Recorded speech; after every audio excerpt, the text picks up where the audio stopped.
अब जो है यूरिया साइकिल की बात करते हैं। यूरिया साइकिल के अंदर हमने ये पढ़ना है कि एनिमल्स जो हैं ये अपने अमोनिया को यूरिया में किस तरह से चेंज करते हैं। ये एक्चुअली लिवर के अंदर प्रोसेस हो रहा है। अब यूरिया साइकिल जो है, यूरिया साइकिल के लिए जो रॉ मटेरियल यूज़ होता है उसमें एक अमाइनो एसिड है ऑर्निथीन। ऑर्निथीन जो है ये एक अमाइनो एसिड है। ऑर्निथीन अमाइनो एसिड यूज़ किया जाता है। ऑर्निथीन अमाइनो एसिड के साथ जो है कुछ मॉलिक्यूल्स ऐड किए जाते हैं जिनमें ऑर्निथीन के साथ जो है अमोनिया जो है, देखें ना, अमोनिया को ही चेंज करना है ना, तो अमोनिया को और अमोनिया के अलावा जो है बॉडी यूज़ करती है कार्बन डाइऑक्साइड को। इन तीनों को, ऑर्निथीन, अमोनिया, कार्बन डाइऑक्साइड, इन तीनों के रिएक्शन से जो मॉलिक्यूल बनता है वो ये चेंज हो जाता है एक नए मॉलिक्यूल में जिसको नाम देते हैं सिट्रोलिन।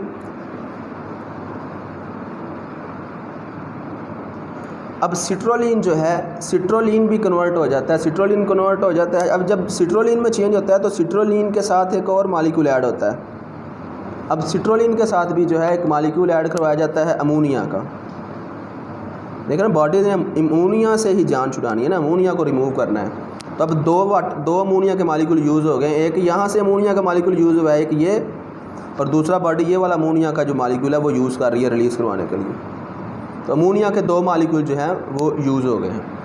अब अमोनिया को सिट्रोलिन के साथ अमोनिया को रिएक्ट करवाया जाता है, और ये जो सिट्रोलिन है जब अमोनिया के साथ रिएक्ट करता है तो सिट्रोलिन चेंज हो जाता है आर्जिनिनो सक्सिनेट के अंदर। आर्जिनिनो सक्सिनेट। अब ये तमाम रिएक्शंस जो हैं ये इस रिएक्शन के अंदर जो है मुख्तलिफ इंजाइम्स भी यूज़ हो रहे हैं स्टेप बाय स्टेप, बट आपने यहाँ पर ये नहीं करना, आपने जस्ट इनके नाम लिखने हैं। आर्जिनिनो सक्सिनेट जो है बाद में चेंज हो जाता है आर्जिनिन के अंदर। आर्जिनिन के अंदर ये चेंज हो जाएगा। अब ये जो आर्जिनिन है, आर्जिनिन के अंदर इस वक्त जो है दोनों अमोनिया जो हैं वो मौजूद हैं, क्योंकि हमने देखा मतलब आर्जिनिन, सिट्रोलिन के अंदर एक अमोनिया था, आर्जिनिनो सक्सिनेट के अंदर दो अमोनिया आ चुके हैं, एक अमोनिया और ऐड हो गया था। आर्जिनिन के अंदर भी जो है वो दो अमोनिया। अब आर्जिनिन जो है, आर्जिनिन चेंज हो जाएगा। आर्जिनिन से इस स्टेप में क्या होता है, आर्जिनिन से जो है ये जो दो अमोनिया आर्जिनिन के अंदर ऐड हो गए थे वो आर्जिनिन से निकल जाते हैं। NH2CO NH2 यानी कार्बन डाइऑक्साइड में से भी जो है वो एक कार्बन एक ऑक्सीजन रिमूव हो गया है। अब आर्जिनिनो सक्सिनेट, आर्जिनिन में से जो है ये जो मॉलिक्यूल है वो रिमूव हो गया, और आर्जिनिन जो है वो दोबारा कन्वर्ट हो जाती है ऑर्निथीन के अंदर। देखें ना, दो अमोनिया ऐड हुए थे, दोनों अमोनिया को जो है निकाल दिया गया, स्टेप से बाहर भेज दिया गया है, और ये जो है हमारे पास ये यूरिया है। फिर से स्टूडेंट सुन लें, आर्निथीन अमाइनो एसिड था, आर्निथीन के साथ जो है अमोनिया मिलाया गया, कार्बन डाइऑक्साइड मिलाई गई, सिट्रोलिन में चेंज हो गई, सिट्रोलिन के साथ फिर से अमोनिया मिलाया गया, बॉडी से एक और मॉलिक्यूल अमोनिया का आया, आर्जिनिनो सक्सिनेट बन गया, आर्जिनिनो सक्सिनेट चेंज हो गया आर्जिनिन में। आर्जिनिन के अंदर से जो अमोनिया ऐड हुए थे आर्जिनिन के अंदर पड़े हुए हैं, आर्जिनिन उन अमोनिया को मॉलिक्यूल्स को निकाल देगी along with carbon monoxide CO, और फिर आर्जिनिन जब इन्हें रिमूव कर देती है तो आर्जिनिन दोबारा चेंज हो जाती है ऑर्निथीन के अंदर। तो ये था यूरिया साइकिल।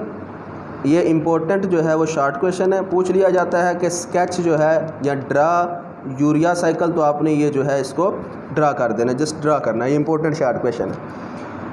इसके बाद जो है अभी जो टॉपिक है इसके बाद एक्सक्रीशन ऑफ यूरिक एसिड है।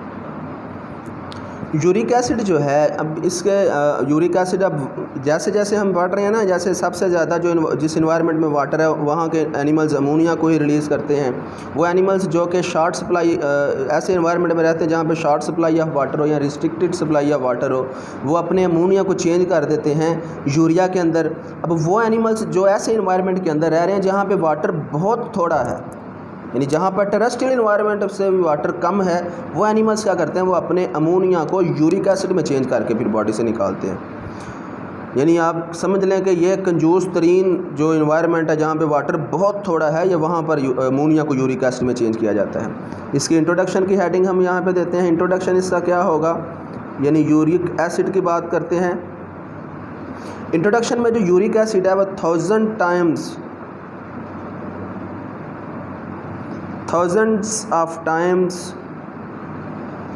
Less soluble in water. देखो ना, ये वाटर के अंदर सोल्यूबल नहीं है, ये बहुत कम सोल्यूबल वाटर, क्योंकि अगर ये वाटर के अंदर सोल्यूबल होता तो उस जो एनिमल्स ड्राई इन्वायरमेंट के अंदर रह रहे हैं उनका तो फिर जो है वो यूरिक एसिड फ़ौरन से वाटर के साथ रिएक्ट कर जाता, उनका वाटर फिर कंज्यूम हो जाता, इसलिए ये वाटर के साथ इंटरेक्ट नहीं इतना करता, लिहाजा उनका वाटर सेव रहता है बॉडी के अंदर। इन वाटर दैन अमोनिया और यूरिया, यानी अमोनिया सबसे ज़्यादा वाटर से जल्दी से रिएक्ट करती है, अमोनिया के बाद वाटर के साथ जो है यूरिया रिएक्ट करता है, सबसे कम जो वाटर के साथ रिएक्ट कर रहा होता है वो यूरिक एसिड, लिहाजा ये वाटर के साथ अगर रिएक्ट नहीं करता तो वाटर बॉडी के अंदर सेव रहता है। अब ये कौन से इन्वायरमेंट के अंदर ये किया जा रहा है, ये जो सिस्टम है, जो इन्वायरमेंट की अगर हम बात करें तो ये उस इन्वायरमेंट के अंदर किया जा रहा है जहाँ पर ये उस इन्वायरमेंट के एनिमल्स ऐसा करते हैं जहाँ पर एक्यूट शॉर्टेज ऑफ वाटर होती है, एक्यूट शॉर्टेज ऑफ वाटर, यानी वो इन्वायरमेंट जहाँ पे वाटर बहुत कम है। फॉर एग्जांपल कौन से इन्वायरमेंट में जो है एयर या अमूमन बर्ड्स के अंदर, हवा के अंदर जो है वो एनिमल्स जो सारा सारा दिन हवा के अंदर उड़ते रहते हैं। अब हवा के अंदर वाटर तो बहुत कम है, अगर कोई एनिमल टेरेस्ट्रियल इन्वायरमेंट में रहता तो वाटर फिर भी आता, बट हवा के अंदर तो वाटर बहुत कम है, जब वो एनिमल्स लिहाजा वाटर कम है इसलिए वो एनिमल्स जो है उनकी बॉडी में पहले ही वाटर कम है, तो वो अपने नाइट्रोजनस वेस्ट को ऐसे मालिक्यूल के अंदर बदलेंगे जिसको रिमूवल के जिसके रिमूवल के लिए वाटर की कम ज़रूरत हो, या वो एनिमल्स जो कि ड्राईएस्ट इन्वायरमेंट के अंदर रह रहे हैं, फॉर एग्जांपल किसी डेजर्ट के अंदर रह रहे हैं, तो वहाँ पर भी जो है वो एनिमल्स अपने जैसे जो मुख्तलिफ रेप्टाइल्स वगैरह होते हैं वो अपने बॉडी के जो नाइट्रोजनस वेस्ट होते हैं उसको यूरिक एसिड में चेंज कर देते हैं। इसकी जो एग्जांपल हैं, इसकी एग्जांपल्स के अंदर बर्ड्स के अंदर ये कॉमन है, बर्ड्स जो होते हैं वो अपने अमोनिया को यूरिक एसिड में चेंज करते हैं। रेप्टाइल्स जो होते हैं जो डेजर्ट इन्वायरमेंट के अंदर रह रहे हैं, इसके अलावा जो इंसेक्ट्स होते हैं वो भी यूरिक एसिड की सूरत में बॉडी में से नाइट्रोजनस वेस्ट को रिमूव करते हैं। इसके अलावा जो लैंड स्नेल है उसके अंदर भी यही प्रोसेस हो रहा है। अब यहाँ पर कुछ टर्म हैं, इंपॉर्टेंट टर्म्स जो हैं वो है यूरिकोटैली यानी ability to remove nitrogenous waste in the form of uric acid is called uricotely. उसके बाद है यूरिकोटैलिक एनिमल्स या यूरिकोटैलिक, ऐसे एनिमल्स जो कि अपने नाइट्रोजनस वेस्ट को यूरिक एसिड की सूरत में रिमूव करते हैं उनको नाम देते हैं यूरिकोटैलिक एनिमल्स। उसके बाद इस टॉपिक के अंदर जो लास्ट पैराग्राफ है वो एवोल्यूशनरी अडाप्टेशंस के बारे में उसमें डिस्कस किया गया है। अब एवोल्यूशनरी अडाप्टेशंस के बारे में इसमें यही बताया गया है कि सबसे पहले जो लाइफ है वो स्टार्ट हुई फ्रेश वाटर एक्वाटिक इन्वायरमेंट के अंदर। अगर हम बात करें ऑर्गेनिजम्स की, इनवर्टिब्रेट्स की या वर्टिब्रेट्स की, तो वो फ्रेश वाटर इन्वायरमेंट के अंदर कहा जाता है कि लाइफ स्टार्ट हुई है। तो फ्रेश वाटर इन्वायरमेंट के अंदर अभी हम पढ़ के हैं हाइपोटोनिक इन्वायरमेंट के अंदर के animal in the form of ammonia को रिलीज़ करते हैं, नाइट्रोजनस वेस्ट जो है। तो यानी हम ये अगर आपसे को पूछ लिया जी सबसे पहले यूरिकोटैली आई थी, सबसे पहले यूरिकोटैली आई थी या यूरियोटैली आई थी या फिर अमोनोटैली, तो स्टूडेंट्स आपको पता होना चाहिए कि सबसे पहले जो प्राइमरी जो कह लें कि जो अडाप्टेशन थी वो थी अमोनोटैली। अमोनोटैली के बाद यानी एनिमल्स सबसे पहले अमोनिया ही की सूरत में बॉडी से रिलीज़ करते थे। अब कुछ एनिमल्स जब लैंड इन्वायरमेंट के अंदर आए, टेरेस्ट्रियल इन्वायरमेंट में आए, तो उन्होंने देखा कि उनकी बॉडी के अंदर वाटर की कमी है क्योंकि वो वाटर से बाहर आ गए, तो उन्होंने जो है वो अमोनोटैली को चेंज किया और अमोनोटैली को चेंज करके वो जो एनिमल्स हैं जो कि लैंड इन्वायरमेंट के अंदर आ चुके थे वो यूरिया में चेंज करना स्टार्ट कर दिया अमोनिया, लिहाजा हम कहेंगे यूरियोटैली उन्होंने जो है ना वो एबिलिटी अपना ली। तीसरे नंबर पर जो एनिमल्स जब हवा के अंदर उड़ना स्टार्ट हुए, कुछ एनिमल्स हवा के अंदर उड़ना स्टार्ट हो गए, उन्होंने फिर अपने अमोनिया को चेंज कर दिया यूरिक एसिड में, तो फिर उसको कहा जाता है जी यूरिकोटैली, उनके अंदर ये वाला प्रोसेस आ गया। लिहाजा यूरियोटैली और यूरिकोटैली जो है ये अडॉप्ट हुए हैं, ये किससे अडॉप्ट हुए हैं? अमोनोटैली से।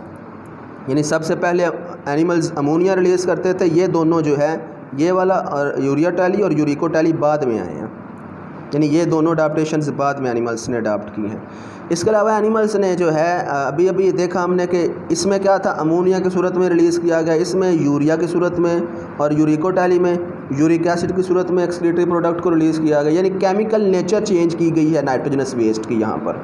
तो यहाँ पर हम कह सकते हैं जी चेंज इन किस में आया है, चेंज इन केमिकल नेचर, कि एनिमल्स ने केमिकल नेचर चेंज कर लिया अपने नाइट्रोजनस प्रोडक्ट्स, नाइट्रोजनस वेस्ट की केमिकल नेचर। अब केमिकल नेचर भी चेंज किया, इसके अलावा एज वेल एज एनिमल्स ने कुछ और भी चेंज किया, as well as excretory structures को भी एनिमल्स ने चेंज किया है। यानी एनिमल्स ने अपनी बॉडी के अंदर फॉर एग्जांपल एक्सक्रीटरी स्ट्रक्चर को कैसे चेंज किया। अब जो एनिमल्स वाटर के अंदर रह रहे थे, फ्रेश वाटर के अंदर रह रहे थे, उनके अंदर जो नेफ्रॉन थी वो उसकी टाइप और है, स्ट्रक्चर और है। जो एनिमल्स कह लें कि आप टेरेस्ट्रियल एनवायरनमेंट के अंदर आए हैं, उनकी नेफ्रॉन का स्ट्रक्चर बदल गया है। उनकी नेफ्रॉन के अंदर जो है वो जहाँ पे वाटर की अब्जॉर्प्शन हो रही होती है, रेनल ट्यूब्यूल जो है वो बढ़ा दिया गया, उसका स्ट्रक्चर चेंज कर दिया गया ताकि वाटर की रीअब्जॉर्प्शन ज़्यादा से ज़्यादा हो सके। और जो यूरिकोटैली वाले हैं, इनको वाटर पहले ही बहुत कम मिल रहा होता है, लिहाजा इनके नेफ्रॉन और चेंज है। तो केमिकल नेचर भी चेंज हुई नाइट्रोजनस वेस्ट की। इसके अलावा वो नाइट्रोजनस वेस्ट जिस स्ट्रक्चर के ज़रिए रिमूव हो रहे होते हैं, उस बॉडी के उन स्ट्रक्चर्स को भी चेंज कर दिया गया। ये एवोल्यूशनरी अडाप्टेशन का जो लास्ट पैरा है उसमें बताया गया। ये जो आपका क्वेश्चन आपने किया है आज, nature of excretory product in various different aquatic या टेरेस्ट्रियल एनवायरनमेंट, जो अभी आपने पढ़े हैं, ये इंपॉर्टेंट लॉन्ग क्वेश्चन है आपका। ये लॉन्ग क्वेश्चन के हवाले से काफ़ी ज़्यादा इंपॉर्टेंट आपने इसमें बताना है।